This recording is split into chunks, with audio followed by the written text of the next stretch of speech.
தந்தை மகன் தூய் ஆவியாரின் பேராலே ஆமேன். ஆன்ம வழிகாட்டி மே மாதம் 8ஆம் தேதி வெள்ளிக்கிழமை. நமது குடும்பங்களை இயேசுவின் மதுரமான திரு இருதயத்திற்கு ஒப்பு கொடுத்து மன்றாடுவோம். இயேசுவின் மதுரமான திரு இருதயமே, கிறிஸ்தவ குடும்பங்களுக்கு தேவரீர் செய்து வரும் சகல உபகாரங்களையும் சொல்ல முடியாத உமது நன்மைத்தனத்தையும் நினைத்து நன்றியறிந்த பட்சத்தோடு உமது திருப்பாதத்தில் சாஷ்டாங்கமாக விழுந்து கிடக்கிறோம். நேசமுள்ள இயேசுவே, எங்கள் குடும்பங்களில் உள்ள சகலரையும் உமக்கு ஒப்புக் கொடுக்கிறோம். தேவரீர் எங்களை ஆசீர்வதித்து இப்போதும் எப்போதும் உமது திரு இருதய நிழலில் நாங்கள் இளைப்பாறச் செய்தருளும். தவறி எங்களில் எவராவது உமது திரு இருதயத்தை நோகச் செய்திருந்தால் அவர்கள் குற்றத்திற்கு நாங்களே நிந்தை பரிகாரம் செய்கிறோம்.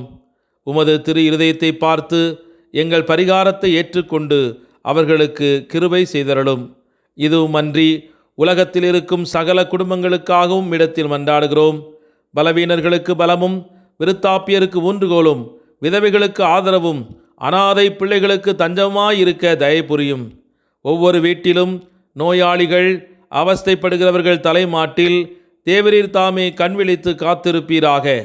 இயேசுவின் இரக்கமுள்ள திரு இருதயமே, சிறு பிள்ளைகளை நீர் எவ்வளவோ பட்சத்தோடு நேசித்தீரே. இந்த பங்கில் உள்ள சகல பிள்ளைகளையும் உமக்கு ஒப்புக் கொடுக்கிறோம். அவர்களை ஆசீர்வதியும், அவருடைய இருதயத்தில் விசுவாசத்தையும் தெய்வ பயத்தையும் வளரச் செய்யும். ஜீவிய காலத்தில் அவர்களுக்கு அடைக்கலமாகவும் மரண சமயத்தில் ஆறுதலாகவும் இருக்கும்படி உம்மை மன்றாடுகிறோம். திவ்ய இயேசுவே, முறைமுறையாய் உமது திரு சிநேகத்தில் ஜீவித்து மரித்து நித்திய காலமும் எங்கள் குடும்பம் முழுவதும் உம்மோடு இளைப்பாற கிருபை புரிந்தருளும். ஆமேன். யோவான் நற்செய்தி 15ஆம் அதிகாரம் 12 முதல் 13 முடிய உள்ள இறைவார்த்தைகள். நான் உங்களிடம் அன்பு கொண்டிருப்பது போல நீங்களும் ஒருவர் மற்றவரிடம் அன்பு கொண்டிருக்க வேண்டும் என்பதே என் கட்டளை. இது கிறிஸ்து வழங்கும் வாழ்வு தரும் நற்செய்தி. கிறிஸ்துவே உமக்கு புகழ். சிந்தனை: கிறிஸ்தவ வாழ்வின் நோக்கம் அருளை ஒரேயொரு சிறிதளவு அல்லது குவளை அருந்துவதில் அல்ல. நமது நோக்கம் அருளை ஏற்கும் நமது திறனை தொடர்ந்து அதிகரிப்பதே ஆகும். மாபெரும் புனிதர்கள் தங்கள் வாழ்நாள் முழுவதையும் அவ்வாறே செலவிட்டனர். அவர்கள் எவ்வளவு அதிகமாக அருளை பெற்றார்களோ அவ்வளவு அதிகமாக அவர்களின் திறன் அதிகரித்தது. மேலும் அவர்களின் திறன் அதிகரிக்க அதிகரிக்க அவர்கள் மேலும் அதிகமாக பெற்றனர். புனித அவிலா தெரசம்மாள் இந்த செயல்முறையை அகக்கோட்டையின் மாளிகைகள் வழியாக முன்னேறுவதாக விவரித்தார். இதில் ஒவ்வொரு படியும் ஆன்மாவை இறைவனுடனான ஐக்கியத்திற்கு மேலும் நெருக்கமாக கொண்டு செல்கிறது என்று இந்த புத்தகத்தின் மூலமாக நமக்கு கற்றுக் கொடுக்கிறார். உலக பற்றுகளிலிருந்து விடுபடுவதும் ஆன்மாவை தூய்மைப்படுத்துவதும் இறைவனின் அருளை ஏற்கும் நமது திறனை அதிகரிக்கிறது என்று புனித சிலுவை அருளப்பர் போதித்து நமக்கு கற்றுக் கொடுக்கிறார். இறையியல் நற்பண்புகள், குறிப்பாக அன்பு, தெய்வீக அன்பிற்கான ஆன்மாவின் திறனை விரிவுபடுத்துவதற்கான ஒரு வழிமுறை என்று புனித அக்வின் தோமையார் விளக்கி கூறுகிறார்.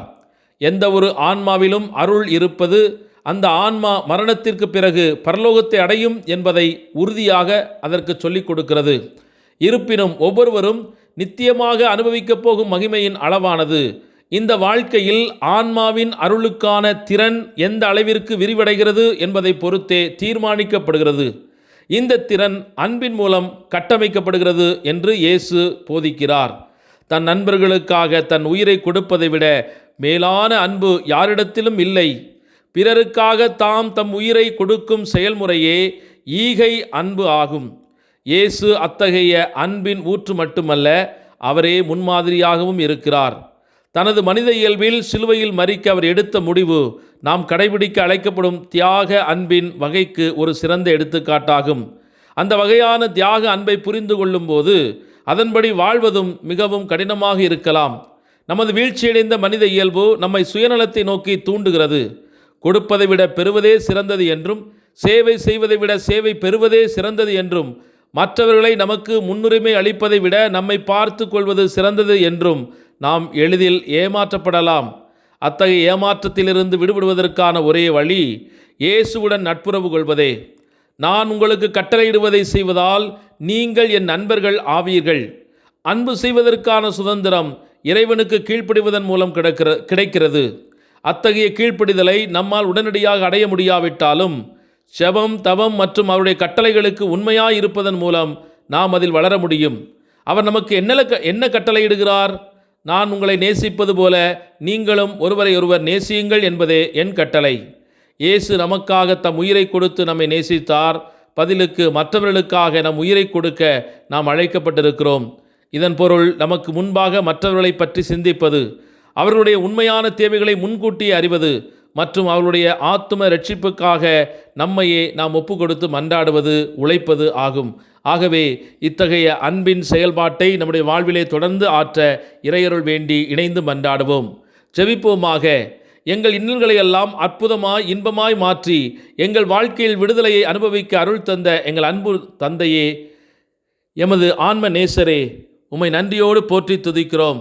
தாய் தன் பிள்ளையை மறந்தாலும் நான் உன்னை மறக்க மாட்டேன் என்று சொல்லி என் பெயரை உமது உள்ளங்கைகளிலே பொறித்து எங்களை வழிநடத்துகிறவரே, அன்பு செய்கிறவரே, கண்ணின் மணி போல எங்களை பாதுகாப்பவரே, உமக்கே நன்றி ஐயா.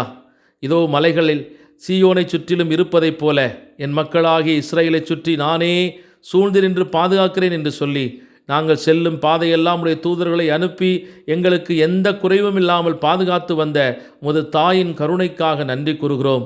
ஆண்டவரே, இந்த நாளை உமது கரங்களில் ஒப்புக் கொடுக்கிறோம். இன்று எங்கள் உள்ளத்தில் இருக்கிற அத்துணை வேண்டல்களையும் விருப்பங்களையும் நீர் பொறுப்பெடுத்துக் கொள்ளும். உம்மை போல நாங்கள் தந்தையை அன்பு செய்யவும் அந்த அன்பை இந்த உலகத்திற்கு காட்டவும் எங்களுக்கு வரமருளும். எங்களோடு உடன் வாழும் சகோதர சகோதரிகளை, சிறப்பாக குடும்ப உறுப்பினர்களை எந்த விருப்பு, வெறுப்பு, கசப்பு, பொறாமை இவைகள் இல்லாதபடி ஆண்டவரே அவர்களை முழு மனதோடு அவர்கள் இருப்பது போல ஏற்று அன்பு செய்ய எங்களுக்கு கற்றுத்தாரும். பகைமையினாலும் போட்டி பிரச்சனைகளாலும் பிரிந்திருக்கிற குடும்ப உறவுகள் இன்று இணைக்கப்படுவதாக.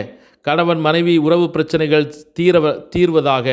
குழந்தைகளுக்கும் பெற்றோருக்கும் இருக்கிற பிரிவுகள் இன்று இணைக்கப்படுவதாக.